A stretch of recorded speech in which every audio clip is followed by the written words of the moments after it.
सूचना केवल हमारे विचार हैं, वित्तीय सलाह नहीं। निर्णय लेने से पहले खुद शोध करें। किसी भी लाभ या हानि के लिए हम उत्तरदायी नहीं हैं। आज हम देख रहे हैं एसजेवीएन लिमिटेड के 2024-25 Q3 की consolidated financial performance. Starting with the sales, पिछले क्वार्टर से सेल्स में -34.5% का डिक्रीज हुआ है, मगर कंपनी ने पिछले साल के मुकाबले 23.5% का सेल्स इंक्रीज रिपोर्ट किया। Expenses 5% quarter on quarter increase हो गए हैं, जो साल भर के 19% के राइज के साथ अलाइन करता है। क्वार्टरली सेल्स के कंपैरिजन में एक्सपेंसेस इंक्रीज होना दिखाता है कंपनी ने एक्सपेंसेस मैनेज करने के लिए स्ट्रगल किया। हालांकि कंपनी ने एनुअली अच्छा परफॉर्म किया। ऑपरेटिंग प्रॉफिट, जो पिछले साल के कंपैरिजन में 25.5% अप हुआ है, quarter on quarter around -44% decrease हुआ है। Operating profit margin OPM annual basis पे 1% से इंक्रीज हुआ है और पिछले क्वार्टर के कंपैरिजन में -12% से डिक्रीज हुआ है। एक्सेप्शनल आइटम्स को ऐड करके अदर इनकम पिछले क्वार्टर के कंपैरिजन में 9% बढ़ गई, बावजूद इसकी ईयरली ग्रोथ 128% हुई है। इंटरेस्ट एक्सपेंसेस पिछले क्वार्टर से 12% अप हुआ, लेकिन ईयर ओवर ईयर इंक्रीज 81% हुआ है। डिप्रिशिएशन कॉस्ट्स में 3.5% का क्लाइम देखने को मिला और ईयरली बेसिस पे 22.5% का इंक्रीज देखा गया। प्रॉफिट बिफोर टैक्स एनुअली 11.5% बढ़ा, लेकिन प्रोसीडिंग क्वार्टर से -66.5% डिक्रीज हुआ है। इस साल कंपनी ने 25.5% टैक्स पे किया और क्वार्टरली कंपनी ने 21% टैक्स पे किया है। नेट प्रॉफिट ने ईयर ऑन ईयर 7% का इंक्रीज दिखाया,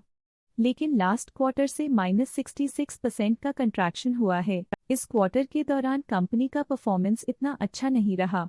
नेगेटिव नेट प्रॉफिट लॉसेस को इंडिकेट करता है। वहीं अगर एनुअल एनालिसिस की बात करें तो इस साल कंपनी का परफॉर्मेंस ठीक रहा। अर्निंग्स पर शेयर EPS में साल भर में 0% का इंक्रीज देखा गया, लेकिन क्वार्टरली में 66% की गिरावट भी नजर आई। इस क्वार्टर में कंपनी का EPS इतना अच्छा नहीं रहा। नेगेटिव प्रॉफिट कमजोर एफिशिएंसी को दिखाता है। एसजेवीएन लिमिटेड के फाइनेंशियल स्नैपशॉट को रिव्यू करते हुए कुछ मुख्य ट्रेंड्स सामने आए हैं जो कंपनी की परफॉर्मेंस पे रोशनी डालते हैं। दिसंबर 2021 से दिसंबर 2024 तक एसजेवीएन लिमिटेड की फाइनेंशियल जर्नी में सबसे पहले बात करते हैं सेल्स की। इस साल सेल्स में 17% की वृद्धि हुई है और पिछले 4 सालों में 19% की वृद्धि हुई है, जो एक निरंतर अपवर्ड ट्रेंड को दर्शाता है। पिछले साल की गिरावट के बाद इस साल सेल्स फिर से बढ़ना शुरू हुई है, जो सफल रिकवरी स्ट्रैटेजी को दर्शाता है। अब बात करते हैं एक्सपेंसेस की। इस साल एक्सपेंसेस लगभग 2 गुना बढ़े हैं और 4 सालों में लगभग 1.5 गुना का इजाफा हुआ है।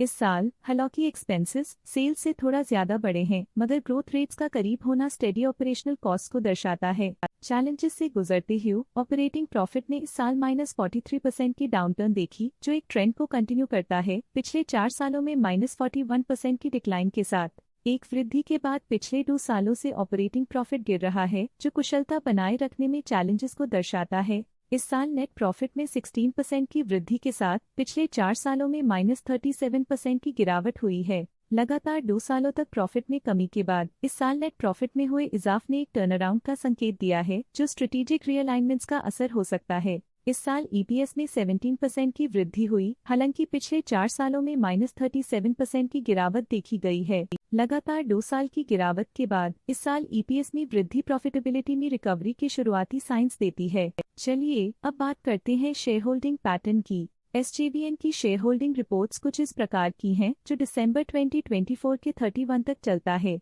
ये रिपोर्ट कंपनी के शेयर्स की डिटेल्ड जानकारी देता है, जिसमें promoters, promoter groups, foreign investors, public investors और सरकारी एंटिटीज शामिल हैं। पब्लिक द्वारा हेल्ड शेयर्स का परसेंटेज 11.48% से इंक्रीज होकर 2024 के दिसंबर में 11.63% तक का इंक्रीज से देखा गया। ये चेंजेस स्टेट है कि पब्लिक की इन्वेस्टमेंट कंपनी में क्वार्टर टू क्वार्टर इंक्रीज हुई है। जब कंपनी के शेयर्स का अधिकतम हिस्सा प्रमोटर्स, FII, DII या गवर्नमेंट के पास होता है, तब ये माना जाता है कि कंपनी मजबूत हाथों में है, जो स्थिरता और मजबूत समर्थन को दर्शाता है और इस मार्केट की स्थिरता बनी रहती है। डोमेस्टिक इंस्टीट्यूशनल इन्वेस्टर के शेयर होल्डिंग में थोड़ा डिक्रीज आया 2024 के सितंबर से 2024 के दिसंबर में, जो दिखाता है कि डोमेस्टिक इंस्टीट्यूशंस ने अपने स्टेक को -0.19 से डिक्रीज किया है। FII, फॉरेन इंस्टीट्यूशनल इन्वेस्टर्स ने अपना शेयर होल्डिंग सितंबर 2024 में 2.38% से दिसंबर 2024 में 2.42% तक इंक्रीज किया। ये बताता है कि फॉरेन इंस्टीट्यूशंस ने कंपनी में अपना इंटरेस्ट 0.04% तक इंक्रीज किया है। ये था कंपनी का करंट शेयर होल्डिंग पैटर्न। आज के लिए फाइनेंशियल सेक्टर में इतना ही। देखने के लिए धन्यवाद। स्टॉक लेटेस्ट न्यूज अपडेट के लिए चैनल को सब्सक्राइब करें और वीडियो को लाइक एंड शेयर करें।